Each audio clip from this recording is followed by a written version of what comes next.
baka jaalala sanna waliin taatee ka sirbituuti ummanni har'a hawwiin maa ta'uu dhabde jedhu kun mee boru maaluma ta'a arrabuma akkamiin warra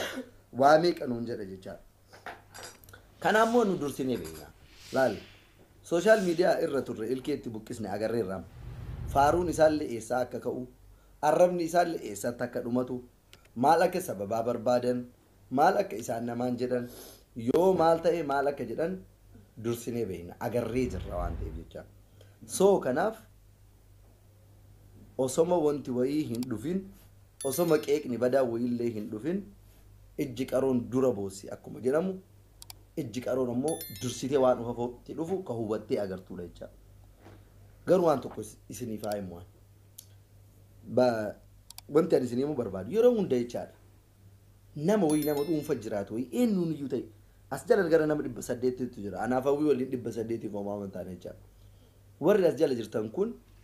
nama dhuunfaa tokko mee haa jiraatu akka ofii barbaadutti itti dhiisaame waan nama dhuunfaa wayii keessa hin seeninaa bakka jireenya ofii wayii abbaan akkuma fedhetti haa oofatu ima ilaala yeroo baay'ee waan jireenya nama wayii keessa seenuun nama miidha nama hin fayyadu zimmi jedhanii waan nama hin galchine wayii keessa galuun gaariidhaan hawwiin eessatti akka argamuu qabdu eenyu waliin bakka akkamitti akka argamuu qabdu anuma abbaa warraa isheettu bareechee beeka ka anatu sii beeka akka an jedhe ta'e ka ati hojjette kun sirriidhaa miti ka an jedhaa jiru kanatu sirriidha bakki ati waliin ati argamtu kun sirriidhaa miti bakkuma an jedhetu ta'a wanti ati hojjette kun sirriidhaa miti wama an sii beeku bicha natu sii beekaa dhiisaa dirqinnatiidha mootummaa abbaa irreetiin mormaa isinummaanuu ofii deebitanii waliin mootummaa abbaa irree walitti hin ta'ina waan ofii ta'u abbamatu beekata akka itti jiraatu abbamatu beekata ilmaan keenya obboleewwan keenya waliif hayyamaa